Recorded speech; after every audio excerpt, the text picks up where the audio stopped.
Greetings. I'm Bob Hechler, President of Business Coaching of Southern California, a proud Focalpoint franchise. I'm here today with one of our coaches, Coach John Witt.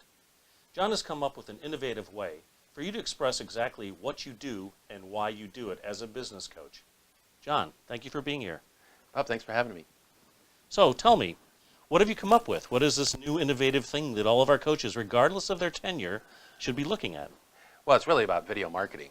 And it started a couple years ago, a little more than a couple years ago, where I realized I was just having the same conversation all the time. I did a lot of networking like a lot of coaches do, and everybody was like, what's a business coach? And so I'd have to have this discussion about what a business coach is all the time.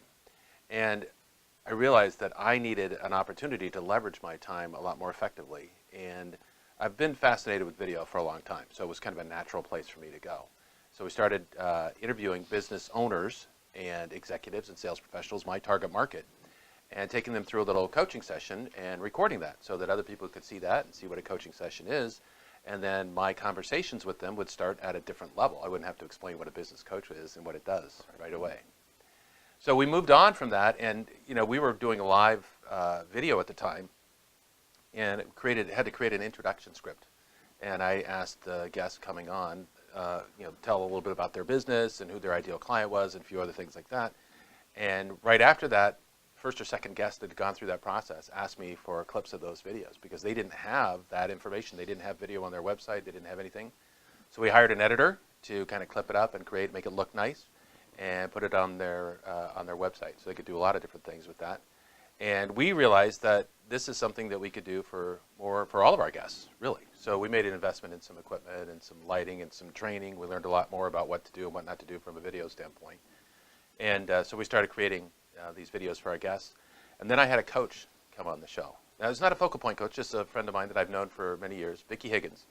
And I didn't know what it was going to be like to have a coach on the show. And it turns out that it is really, really fun because coaches create great content. They have great content for business owners. It's what we do.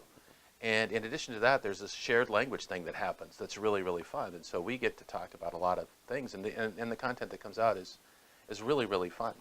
So a couple years ago, or shortly after that, I shared what we were doing at the conference with a few of the coaches, yourself included, and said, hey, why don't we try to do some of these videos? And we've done lots of them since. I mean, you've been on the show. Tanya Page has been on the show. We've done videos with Rich Scott, and we did Daniel Tolson just a little bit ago, right after conference, and he was talking about emotional intelligence. We even did new coaches, people that had really just come out of coaching. Johnny Garcia-Polo came out, and Mia Wade, about 6 months after Mia was so much fun. She knows plenty about what she's talking about, but she sent me an email after that. She says, you made me sound like I knew what I was talking about. And I think it really was just her ability to see how she was on camera and how she came off. And she's very knowledgeable. She knows what she's doing. But, coming out of conference, do you have that confidence? Do you have that credibility? So it really made a big difference, and it allowed her to differentiate herself in her marketplace. Johnny was somewhat similar in the sense that he came out, and he will tell you today that he can do much better videos because he knows more about it today than he did then. But it allowed him to share and talk about some of the tools and products that he brought to the table and landed him a couple of clients right away. So it's a pretty fun thing. We really enjoy it. Excellent. It sounds like the coaches can do this from wherever they are. They don't have to actually be physically in your studio. Right. So we can bring them in via Skype. Daniel Tolson was in Taiwan. Luis Garcia in Venezuela. We've had people from around the world on the show. Brilliant. And how has it helped your business? Do you know anything measurable, the metrics showing up? How do you feel it's helped? Well, so I obviously publish a lot on social media, and I think I've added 1,500 connections in the last 7 months. Wow. And there are people that know me that I don't know. I get people say, hey, do you know so-and-so? I said, well, I don't know him personally. And he says, well, he knows you. So somewhere along the line, people are seeing me and seeing the videos, and it's extending my brand and extending my credibility. And so every coach that is forced with or asked a lot, what do you do? What is a business coach? This is really a great way to leverage their time where they can describe not only why they do it, but what they do in a 24/7, 365 format on video. Well, absolutely, because anybody can watch it anywhere in the world. It works while you're sleeping. And, the program that we've built is an 8-question program, each question which you can tell a little bit about your business. Why do you do what you do? Who's your ideal client? Who most benefits from your products and services? Each one of those questions the answer can be clipped up into a small, short little video. And really the key is it's got to be short. It's got to be easy to consume. It's got to be easy to share.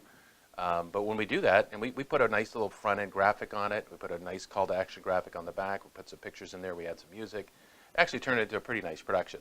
Excellent. I'm the interviewer. I don't do all that. The editors do that kind of stuff. So it's a nicely produced professional piece that really highlights what the coach does and why they do it. So it's great for client acquisition, and it's just describe what you do. Oh, well, you think about credibility and differentiation. I mean, I think that's really the key. Right. And when you meet somebody, say, hey, I've got a video channel. Check out some of my videos. It's a totally different level for anybody. And I still belong to networking groups, and you ask people who have a YouTube channel, and there's not many of them. Interesting. Now, when I was on your show, you had a debrief, if you will, 8 questions that you asked me. Why 8? Well, so 8 is the recommended number of videos from YouTube when you're going to start a video marketing campaign. And the key to this really is learning how to communicate with your marketplace using video. We're all very comfortable having a conversation, but you can only have so many conversations at a time. When you move to video, now you can have that conversation, an immeasurable amount of times. Right. So I'm a new coach, just going through certification. Why do I want to have a video coming out of certification? Well, there's a couple things. Number one, it's going to give you some credibility right away. You've been through a week's worth of training. You got a lot in there, but you haven't know how to apply it, right? And so when you go through the video show, we're going to pull that out, and you're going to be able to, hit your marketplace right away with a YouTube channel and YouTube videos to describe who you are. And you could compare yourself to coaches around your neighborhood. Now, I'm in Southern California. There are a lot of coaches here. There aren't very many that are doing video marketing, so it really allows me to stand out. So I think you get a lot of differentiation, and you get a lot of credibility, because we really pull out the good stuff. I mean, you know it. You just haven't used it so much that you necessarily have all the confidence in the world, but it certainly sounds like that on the video. Right. So any advice for a brand new coach coming through certification? Should they do all 8? Should they do what is your why, and then add on sort of like on an a la carte as they get more familiar with the concepts and content? They can add those on as they go, can they not? Well, yeah, you certainly can. So we have a 3 video package, we have an 8 video package. Now, I will always recommend the 8 package, because if you're going to go down this video marketing path, and I really think it's a solid path, I think this is the way that consumers want to consume information, that you ought to have a solid starting path. And 8 is 1 a week for 8 weeks. 8 is 1 a month for 8 months. I mean, you've got something to work with, some traction to work with. So using on social media channels, you can post to LinkedIn, you can post to all of them. Facebook. All of them. Okay. YouTube is the kind of the hosting device, but the sharing devices are all of the social media channels. Right. So tell me about some of the successes. You mentioned people that have been on the show. You specifically said Mia. I love the comment of, you make me look like I know what I'm doing, even though she already did. But any other success stories that pop to mind that you'd like to share? Well, Johnny's obviously gotten a couple clients, and one of my original guests, Brandon, there isn't probably a month goes by that he doesn't say somebody found my video again and has asked him for a conversation. And these are videos that we did 2 years ago. They stay out there. They're evergreen. They last forever. And, he doesn't even do any marketing. I mean, he doesn't do search engine. He doesn't do anything on that. But people somehow find him, and they call him, and they ask him to get together. And they're forever. I really like that part, because there's so many things that in print that are going to go out of date. Well, video stays forever, and it's always something that you can use, right, and you can tweak easily. Well, yeah, print, eventually you run out of them, you got to reprint some, somewhere along the line. The digital video lasts forever. There's any number of different ways to use it. Well, John, thank you for doing this for our coaches. It's fantastic. I hope everyone comes out of certification understanding that this is something they should be doing. Thanks for being here. Well, I appreciate it. Thank you very much.